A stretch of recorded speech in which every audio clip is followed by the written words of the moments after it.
നമസ്കാരം. ആരോഗ്യപത്മത്തിലേക്ക് ഏവർക്കും സ്വാഗതം.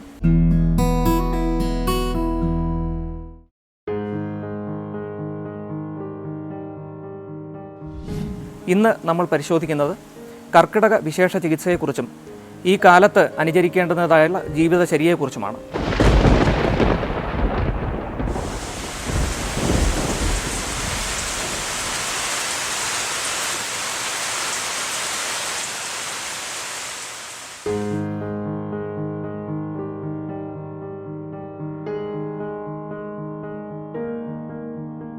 നമുക്കറിയാം, ഭൂമി സൂര്യന് ചുറ്റും സഞ്ചരിക്കുന്ന ഒരു ഗ്രഹമാണ്. ഒരു വർഷമാണ് ഇത് സൂര്യന് ചുറ്റും സഞ്ചരിക്കുന്ന കാലമെന്ന് പറയുന്നത്. ഈ കാലത്ത് ഇത് കൃത്യമായിട്ടുള്ള രീതിയിലല്ല, ഒരു പമ്പരം കറങ്ങുന്നത് പോലെ ചെറിയ രീതിയിൽ സ്വയം അച്ചുതണ്ടിൽ ചെറിയൊരു വ്യതിയാനത്തോടു കൂടിയാണ് ഇത് കറങ്ങുന്നത്. ഇതുകൊണ്ട് തന്നെ ഈ കാലത്ത് രണ്ട് കാലങ്ങളെക്കുറിച്ച് പലരും കേട്ടിട്ടുണ്ടാകും. ഉത്തരായന കാലമെന്നും ദക്ഷിണായന കാലമെന്നും ഇങ്ങനെ രണ്ട് കാലങ്ങളുണ്ട്. ഇങ്ങനെ ഈ 12 മാസം കൊണ്ട് സൂര്യന് ചുറ്റും ഭൂമി വലം വയ്ക്കുന്ന കാലത്ത് 6 ഋതുക്കൾ അല്ലെങ്കിൽ 6 സീസൺസ് നമ്മൾ രൂപപ്പെടുന്നുണ്ട്. ഇത് ഓരോ നാട്ടിലും ഓരോ തരത്തിലായിരിക്കും. ഭൂമധ്യരേഖയ്ക്ക് മുകളിലുള്ള രാജ്യങ്ങളിൽ മറ്റൊരു തരത്തിലായിരിക്കും, ഭൂമധ്യരേഖയ്ക്ക് താഴെയുള്ള ഭാഗങ്ങളിൽ മറ്റൊരു തരത്തിലായിരിക്കും. കേരളത്തെ സംബന്ധിച്ചിടത്തോളം ഏതാണ്ട് 6 മാസക്കാലത്തോളം നമുക്ക് മഴക്കാലമാണ്. ഇടവം പകുതി മുതൽ വൃശ്ചികം പകുതി വരെ നീണ്ടു നിൽക്കുന്ന 6 മാസക്കാലം നമുക്ക് മഴ കിട്ടുന്ന കാലമാണ്. അതിനുശേഷം ശൈത്യവും അതേ തുടർന്ന് വരുന്ന കഠിനമായിട്ടുള്ള വേനൽക്കാലവും നമുക്കുണ്ടാകാറുണ്ട്. അപ്പോൾ ഈ ഓരോ കാലത്തും ഓരോ ഋതുക്കളിലും ഈ വരുന്ന മാറ്റങ്ങൾ, ശരീരത്തിൽ ഉണ്ടാകുന്ന ദോഷങ്ങൾക്കുണ്ടാകുന്ന മാറ്റങ്ങൾക്കനുസരിച്ച് നമ്മുടെ ജീവിതശൈലിയിലും മാറ്റങ്ങൾ വരുത്തേണ്ടതുണ്ട്. ആദ്യകാലത്ത് മലയാളിക്ക് ഇത് ഗ്രഹപാഠമായിട്ട് പ്രായമുള്ളവരുമൊക്കെ പകർന്നു കൊടുത്തിരുന്ന ഒരു അറിവാണ്. എന്നാൽ ഈ കാലത്ത് അത്തരം മൃദുചര്യകളൊക്കെ നമുക്ക് നഷ്ടപ്പെട്ടു പോയിരിക്കുന്നു. എങ്കിലും നമുക്ക് പ്രത്യേകിച്ച് ഈ ഒരു കാലത്ത്, നമുക്ക് ഈ ഒരു വർഷകാലത്ത്, നമുക്കിപ്പോൾ മുമ്പേ തന്നെ പറഞ്ഞു, ഇടവം പാതി മുതൽ വൃശ്ചികം പാതി വരെ വരുന്ന ഈ ഒരു മഴക്കാലത്ത് ശീലിക്കേണ്ടതായിട്ടുള്ള പ്രധാന കൃത്യങ്ങളെക്കുറിച്ച് നമുക്ക് പരിശോധിക്കാം. ഇതിലേറ്റവും പ്രധാനമായിട്ട് നമ്മൾ ശ്രദ്ധിക്കേണ്ടുന്ന കാര്യം, തൊട്ട് മുൻപ് കടന്നു പോയിട്ടുള്ള ഗ്രീഷ്മകാലം, അതായത് വേനൽക്കാലത്ത് ശരീരത്തിൽ അധികപ്പെട്ടിട്ടുള്ള വാതദോഷത്തിന് കോപം സംഭവിക്കുന്ന ഒരു കാലമാണ് ഈ വർഷകാലം എന്ന് പറയുന്നത്. ഇതുകൂടാതെ ധാരാളം മഴ പെയ്യുന്നത് കൊണ്ട് തന്നെ പൊതുവേ അമ്ലത്വം വ്യാപിക്കുന്നത് കൊണ്ട്, അല്ലെങ്കിൽ അതിന് അസിഡിറ്റി വ്യാപിക്കുന്നത് കൊണ്ട് തന്നെ ശരീരത്തിൻ്റെ ദഹന പ്രക്രിയയെ തന്നെ ആകെ തന്നെ താറുമാറായിരിക്കുന്ന ഒരു സമയമുണ്ട്. അതുകൊണ്ട് പിത്തവും ദുഷിച്ചിരിക്കും, കഫവും ദുഷിച്ചിരിക്കും. ചുരുക്കി പറഞ്ഞാൽ ത്രിദോഷങ്ങൾക്കും ദൂഷ്യം സംഭവിക്കുന്ന ഒരു കാലഘട്ടമാണ് ഈ വർഷകാലം എന്ന് പറയുന്നത്. ഇതേ തുടർന്ന് വരുന്ന തണുപ്പ് കാലത്തിലോട്ട് കടന്നു പോകുന്നത് കൊണ്ട് തന്നെ ഈ വർഷകാലത്ത് ഇത്തരത്തിൽ സംഭവിക്കുന്ന ത്രിദോഷങ്ങളെയും തിരികെ സമപ്പെടുത്തി നിലനിർത്തി കൊണ്ടുപോകുക എന്നുള്ളത് വളരെ പ്രധാനമാണ്. കാരണം ഇത് കഴിഞ്ഞ് വരുന്ന വൃശ്ചികം പകുതിക്കപ്പുറം വരുന്ന ഉത്തരായന കാലത്ത് ശരീരത്തിൻ്റെ ആകെ കായബലം കുറയുന്ന ഒരു കാലമാണ്. അതായത് തണുപ്പും അത് കഴിഞ്ഞ് വരുന്ന വേനൽക്കാലവും വരികയാണ്.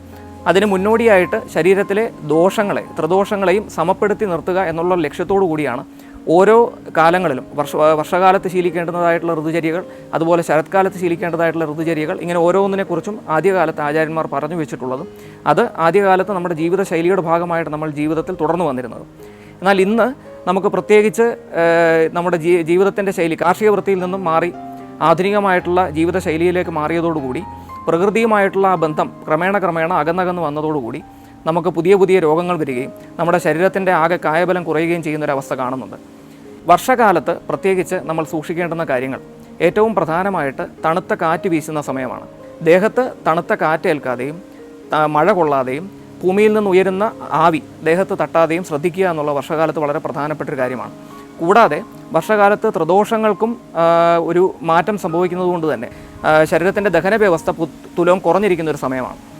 അതുകൊണ്ട് ദഹന പ്രക്രിയയെ ത്വരിതപ്പെടുത്തുന്ന ദീപനീയമായിട്ടുള്ള ഭക്ഷണം വേണം കഴിക്കാൻ. അത് നമ്മൾ കഴിക്കുന്ന ആഹാരം വളരെ ഗുരുത്വമുള്ളതായി കഴിഞ്ഞു കഴിഞ്ഞാൽ ദഹിപ്പിച്ചു കൊണ്ടുവരാൻ പ്രയാസപ്പെടും. അപ്പോൾ ദഹന പ്രക്രിയയെ കൂടുതൽ ത്വരിതപ്പെടുത്തുന്ന തരത്തിലുള്ള ശീലങ്ങൾ നമ്മൾ ആഹാരത്തിൽ കൊണ്ടുവരണം. ഈ എല്ലാ ലക്ഷ്യത്തോടും കൂടിയാണ് ഓരോ കാലത്തും ശീലിക്കേണ്ടുന്ന ചര്യകൾ ആചാര്യന്മാർ പറഞ്ഞു വെച്ചിരിക്കുന്നത്. പ്രത്യേകിച്ച് ഈ കാലത്ത് ശീലിക്കുന്ന ഭക്ഷണത്തിൽ കുരുമുളക്, അതുപോലെ വെളുത്തുള്ളി, ഏലയ്ക്ക, മഞ്ഞൾ ഇതുപോലെയുള്ളതൊക്കെ അധികം ഉപയോഗിക്കുന്നതോടുകൂടി ആഹാരം ദഹിക്കുന്ന പ്രക്രിയയെ കൂടുതൽ അത് ത്വരിതപ്പെടുത്താൻ സഹായിക്കും. ഇതുകൂടാതെ കർക്കിടക കാലത്ത് മുൻപേ പറഞ്ഞ പോലെ തന്നെ എല്ലാ ദോഷങ്ങൾക്കും ഈ വർഷകാലത്തിൻ്റെ ഒരു മധ്യഭാഗമാണ് കർക്കിടകം. അതുകൊണ്ട് തന്നെ ഈ കാലത്ത് എല്ലാ ദോഷങ്ങൾക്കും പൊതുവിൽ ഒരു വർധനവും കോപവും ഉണ്ടാകുന്ന ഒരു സമയമാണ്. അപ്പോൾ ഈ കാലത്ത് ഈ ദോഷങ്ങളെ സമപ്പെടുത്തുന്നത് ഉദ്ദേശിച്ചുകൊണ്ടാണ് വമന വിരേചനാദി ക്രിയകൾ, അതായത് വയറിളക്കി കളയുക, അതുപോലെ ഛർദ്ദിപ്പിച്ച് കളയുക, അതുപോലെ നസ്യം ചെയ്യുക, അതുപോലെ ചില ഘട്ടങ്ങളിൽ വസ്തി പോലുള്ള ക്രിയകൾ ചെയ്യുക.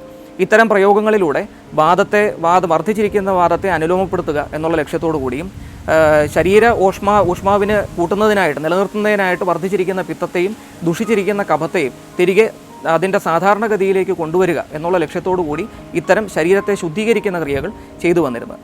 ഇത്തരം പഞ്ചകർമ്മ ക്രിയകൾ സാധാരണക്കാരനെ സംബന്ധിച്ചിടത്തോളം സാമ്പത്തികമായിട്ടുള്ള പ്രയാസം കൊണ്ട് പലപ്പോഴും അപ്രാപ്യമായി തീരുന്നു. അതുകൊണ്ട് അവൻ്റെ ആഹാരശീലങ്ങളിലും വീട്ടിൽ തന്നെ ചെയ്യാവുന്ന ചില സാധാരണ ക്രിയകളുണ്ട്.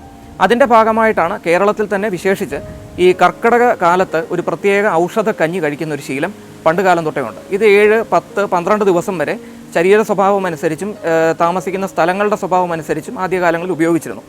ഏറ്റവും പ്രധാനമായിട്ട് ഇതിനായിട്ട് ഉപയോഗിക്കുന്നത് ഞവരയുടെ അരിയാണ് കഞ്ഞി വെക്കുന്നതിനായിട്ട് ഉപയോഗിക്കുക. ഞവരയുടെ അരി കിട്ടാത്തവർക്ക് നല്ല ചെന്നലിൻ്റെ അരി ആയാലും മതി.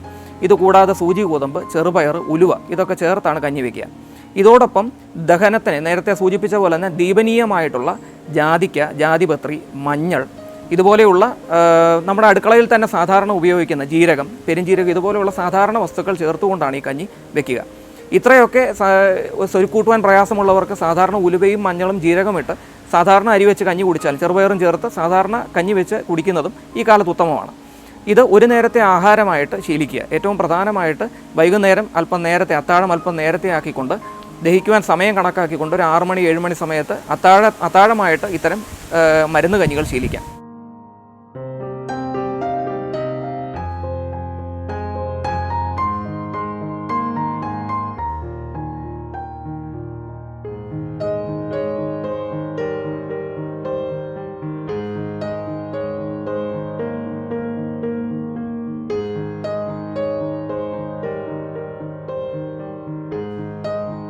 കഞ്ഞി വെച്ച് നിത്യം ഒരു 7 ദിവസം അല്ലെങ്കിൽ 10 ദിവസം കൃത്യം സേവിച്ചു എന്നതുകൊണ്ട് അതിനുശേഷം എന്തുമാകാം എന്നുള്ളതല്ല. അത് കഴിഞ്ഞ് നമ്മുടെ ഈ ഒരു വർഷകാലത്ത് നമ്മുടെ ജീവിതശൈലി കൃത്യമായിട്ട് ക്രമപ്പെടുത്തണം. ദഹിക്കുവാൻ എളുപ്പമുള്ള ഭക്ഷണം കഴിക്കുക, ഒരു ഭക്ഷണവും പഴകിയ ഭക്ഷണം കഴിക്കാതിരിക്കുക, ഫ്രിഡ്ജിൽ വെച്ചതും തണുത്തതുമായിട്ടുള്ള ഭക്ഷണം കഴിക്കാതിരിക്കുക, കുളിക്കുന്നതും കുടിക്കുന്നതുമായിട്ടുള്ള ജലം ചൂടോടുകൂടി ശീലിക്കുക, ഇടുന്ന വസ്ത്രം ആചാര്യവിധിപ്രകാരം പണ്ട് പുകയേൽപ്പിച്ച വസ്ത്രമാണ് ഇടേണ്ടത് എന്ന് പറഞ്ഞാൽ തീർത്തും ഈർപ്പമില്ലാത്ത നല്ല ഉണങ്ങിയ വസ്ത്രം ധരിക്കാൻ ശ്രമിക്കുക. അതുപോലെ മേലങ്കി കൂടാതെ ഉള്ള സഞ്ചാരം, പാദരക്ഷകൾ കൂടാതെയുള്ള സഞ്ചാരം ഇതൊക്കെ കഴിവതും ഒഴിവാക്കുക. ദേഹത്ത് തണുപ്പേൽക്കാതെ സൂക്ഷിക്കുക, മഴ കൊള്ളാതെ സൂക്ഷിക്കുക, ഭൂമിയിൽ നിന്നും ഉയരുന്ന ആവി ദേഹത്തേൽക്കാതെ സൂക്ഷിക്കുക. ഇതൊക്കെയാണ് പ്രത്യേകിച്ച് നമ്മുടെ കേരളത്തെ സംബന്ധിച്ചിടത്തോളം ഇത്രയും നീണ്ട വർഷകാലമുള്ള ഒരു കാലാവസ്ഥയെ സംബന്ധിച്ചിടത്തോളം ഈ ഒരു കാലത്ത് നമ്മൾ ശീലിക്കേണ്ടുന്ന പ്രക്രിയ. ഇത്തരത്തിൽ ഈ ഒരു കാലത്ത് നമ്മൾ സൂക്ഷിച്ച് നമ്മുടെ ശരീരത്തിലുള്ള ദോഷദൂഷ്യങ്ങളെ പുറത്തു കളയുവാൻ സാധിച്ചാൽ തുടർന്നു വരുന്ന ആദാനകാലം എന്ന് പറയും, അതായത് ഉത്തരായന കാലം, ഈ കാലത്ത് നമ്മുടെ ശരീരത്തിൻ്റെ കായബലം കുറയുന്ന കാലത്താണെങ്കിൽ പോലും നമുക്ക് മറ്റ് രോഗങ്ങൾ വരാതെ കഴിയും. നമ്മളൊന്ന് ശ്രദ്ധിച്ചാൽ മനസ്സിലാകും, ഈ ഒരു വർഷകാലത്ത് നമുക്ക് തന്നെ അറിയാം, പ്രത്യേകിച്ച് നടുവേദന, കാലിന് മുട്ടുവേദന, അല്ലെങ്കിൽ ക്ഷതങ്ങൾ, മർമ്മക്ഷതങ്ങൾ ഇതുപോലെയുള്ള ദൂഷ്യങ്ങളുള്ളവർക്ക് ഈ കാലത്ത് അവർക്ക് തന്നെ ശ്രദ്ധിച്ചാൽ അറിയാം അവരുടെ ശരീരത്തിൽ ഇത്തരം ദൂഷ്യങ്ങൾ കോപപ്പെടുന്നതായിട്ട് വർദ്ധിക്കുന്നതായിട്ട് പലരും അനുഭവപ്പെടുന്നുണ്ട്.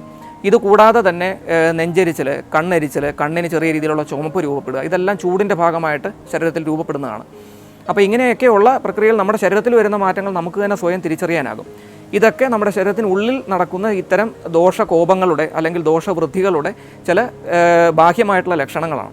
അതുകൊണ്ട് ഇവയെല്ലാം തന്നെ കൃത്യമായിട്ട് നിയന്ത്രിച്ച് മലബന്ധം, മൂത്രതടസ്സം ഇത്യാദി പ്രയാസങ്ങളെയെല്ലാം നിയന്ത്രിച്ചുകൊണ്ട്, അതുകൂടാതെ വീട്ടിൽ തന്നെ നമുക്ക് അഭ്യംഗ ക്രിയകൾ പോലുള്ള കാര്യങ്ങൾ നമുക്ക് വീട്ടിൽ തന്നെ ചെയ്യാം. വിശേഷമായിട്ടുള്ള വലിയ പഞ്ചകർമ്മ ക്രിയകളിലോട്ട് പോയില്ലെങ്കിലും കർക്കിടക കഞ്ഞി സേവിക്കുന്നതോടൊപ്പം തന്നെ ആഴ്ചയിൽ ഒരിക്കലെങ്കിലും ദേഹമാസകലം എണ്ണ തേച്ച് ചൂടുവെള്ളത്തിൽ കുളിക്കുന്ന ശീലം വളരെ നല്ലതാണ്. നമ്മുടെ വിയർപ്പ് ഗ്രന്ഥികളെല്ലാം തുറക്കുന്നതിനും ശരീരത്തിലെ രക്തത്തിൽ അടിഞ്ഞുകൂടിയിരിക്കുന്ന ദൂഷ്യങ്ങളെ പുറത്തു കളയുന്നതിനും ശരീരത്തിൻ്റെ താപത്തെ ആകെ നിലനിർത്തുന്നതിനും അത് വളരെയധികം സഹായിക്കും. അതുകൊണ്ട് ഇത്തരം അഭ്യംഗ ക്രിയകൾ, കർക്കിടക കഞ്ഞിയുടെ സേവ, ആരോഗ്യപൂർണ്ണമായിട്ടുള്ള ഭക്ഷണശൈലി, നേരത്തെ സൂചിപ്പിച്ച പോലെ തന്നെ കുളിക്കുന്നതും കുടിക്കുന്നതുമായിട്ടുള്ള എല്ലാ വെള്ളവും ആഹാരവും എല്ലാം ചെറിയ ചൂടോടുകൂടി സേവിക്കുന്ന രീതി, ഇങ്ങനെയൊക്കെ കൊണ്ടുവന്ന് കഴിയുമ്പോൾ നമുക്ക് നമ്മുടെ ശരീരത്തിൽ അടിഞ്ഞുകൂടിയിരിക്കുന്ന എല്ലാ അഴുക്കുകളെയും പുറത്തു കളയുവാനും രോഗങ്ങൾ വരാതെ തടുക്കുവാനും നിലവിലിരിക്കുന്ന രോഗങ്ങൾ മൂർച്ഛിക്കാതെ തടുക്കുവാനും നമുക്ക് സാധിക്കുന്നതാണ്.